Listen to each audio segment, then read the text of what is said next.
when particularly you look at America, as you said, their holy places are seemingly endlessly, systematically under attack, to the point where it was not inconceivable that they would go after Mount Rushmore at one point. Yeah. In fact, the New York Times sort of egged it on, if I remember. CNN said that the president was speaking in front of statues of slave owners on land stolen from Native Americans. Unbelievable, you would think, anyway.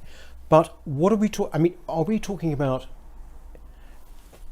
actually talking about the decline, not just of countries, but actually the fall of a civilization? It could be. That's what I suggested in Strange Death of Europe. And, there's 4 centuries that it takes for the Roman Empire to properly collapse from the time you can identify the start. There are lots of very bad signs around. And I have a suggestion of how this can be avoided. I have quite a lot of suggestions for how it can be avoided, but can I make one suggestion to begin with, which is this: why don't we try to work out who are the honest critics who wish us well and who are not? When people say you can be a better country if you do X, do they really want us to be a better country, or do they want us to end? I've dwelt rather too much perhaps on mad people, but can I throw one more in? There's an academic at Cambridge, I won't name, at a certain college named after somebody far greater than she could imagine, who is a race baiter, a racist, I would say. She says the most disgusting things about white people on a regular basis, and it's an amazing thing that an institution like Cambridge should still have such a person in their employ. However, I would say when she says things about modern Britain, she doesn't really wish us to become better. She wishes us not to be, seems to me. I don't wish to attribute motives to people that aren't there, but that's how it appears to me. And I think there are an awful lot of people who have an awful lot of voice and an awful lot of noise they make in the public square who are of that opinion. They think that this country of ours never had anything good going for it, that we don't have anything good about ourselves now, that we've just done the worst and most racist thing imaginable in deciding to be sovereign, and it would be better if we weren't here. I submit we do not listen to these people. They don't wish us well. They don't wish us well. And we all learn in our lives who we should listen to. In our lives, we learn, should I listen to this person when they say this about me or not? And we have to, as we form our characters, work out who gives us good advice because they want us to be good, and who gives us bad advice because they want us to fail. We all encounter this in our lives, but we also encounter it in civilizational terms, in national terms. We have got an awful lot of people who pose as people wishing us well, wishing to simply improve us, who clearly wish us ill. And I think they're very hard, they're very easy to spot. They are the ones who misrepresent our past. They are the ones who say that we are things that we're not. They are the ones that pretend there's nothing good about us. And so when we are made to pretend that those people are sincere and good people and that we should listen to them, we hasten the decline that you fear rightly. We bring it on because we invite our enemies into the sanctuary. And that is, by the way, those people can be of any background.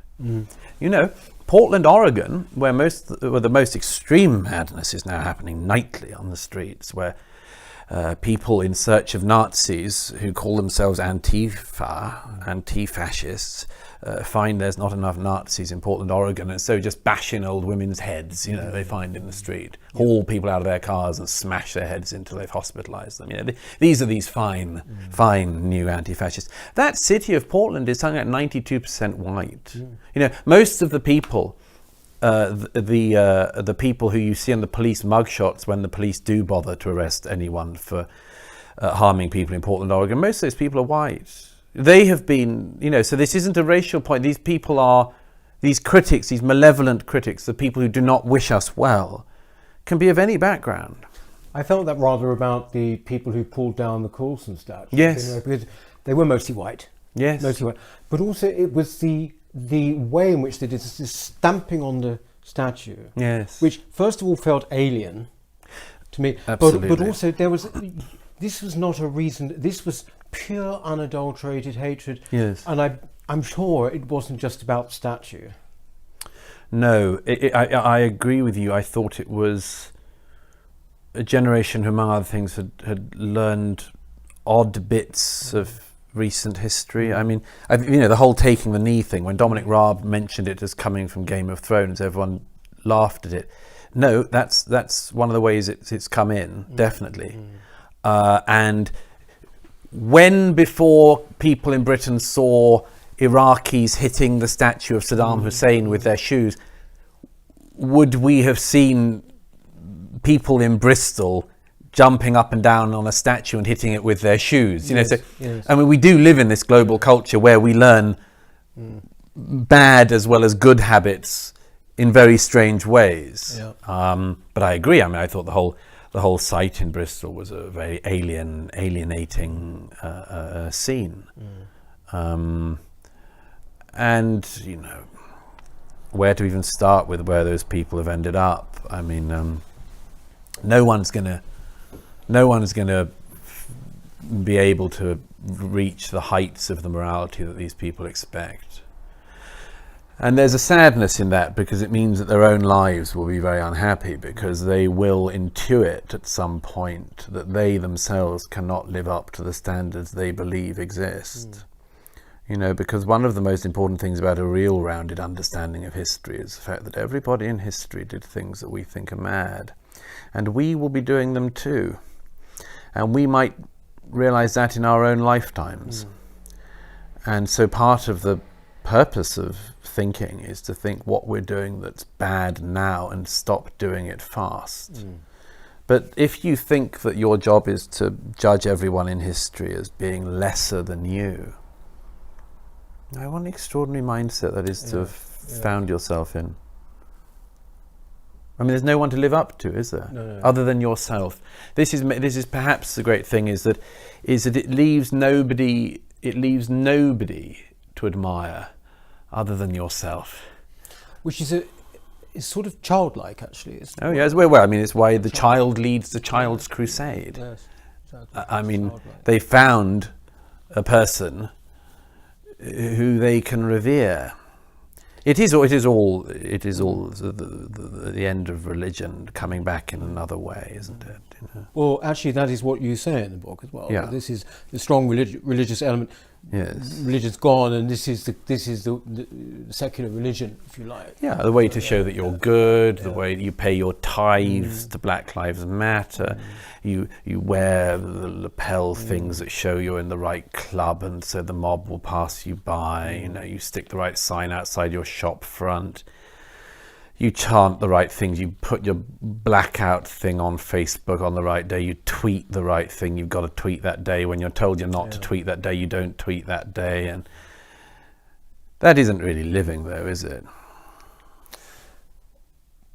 I think one of the flashpoints in the situation might well come in November. I mean, to bring us back down to sort of political day-to-day politics with the election. You've got a big following in America, Douglas. I'm glad to hear it. Sorry? Nice to hear. Well, you have, haven't you? I suppose so. I mean, Yes, yeah, you have. it's nice. Yeah, I like having American readers. Yes, and you've Yeah. been the White House, haven't you, in the past? Oh, yeah. Yes, exactly. light under a bushel. But what I was wondering is, will you, at this, do you think you'll go to the States between now and the election? Will you I'd do like something to. like Yes, I'd like to. I'm very interested in it. I'm very worried about it. And it's obviously a hugely important time. I mean, it matters among other things because I do think that the thing that we've always worried about, those of us who think about foreign policy issues have always worried about, is what happens after the era of American hegemony. And if America's breaking apart, if it is in the territory of civil war, where half the country thinks there's nothing good about the country, its founding or anything else, then we're in civil war territory. And if that's the case, then eventually we're talking about the end, not just of the American era, but of the Anglo-American era. And then we're talking about the rise of the Chinese era. And people will love that. They'll love that. I can't wait to see. Well, I could wait, but I'd rather not see how the woke warriors get on when China introduces a security law like Hong Kong. Yes, apparently Extinction Rebellion are going to sort of have one of their demonstrations in Beijing. Oh gosh! If they have any need for funding to send them there, I will chip in. Douglas, it's been a real pleasure to talk to you again, of course. And I should say again, Douglas's book, The Madness of Crowds, Gender, Race and Identity, is just out in paperback. So do get it. It's, if you want to understand what's happening more, it is a book to get. Thank you very much for coming on. It's Maybe come pleasure. back, will you, after the election or something, if you go to the States or something, maybe if you can. I'd love to do that. I'd love to do that. Irrespective of what happens in November, none of this is going to be going away. No. Thank you very much, Douglas, once again, thank you. And the book is The Madness of Crowds by Douglas Murray. It's out in paperback now, and it explains an awful lot about what's going on at the moment. So see you next week on So What You're Saying Is. Thank you.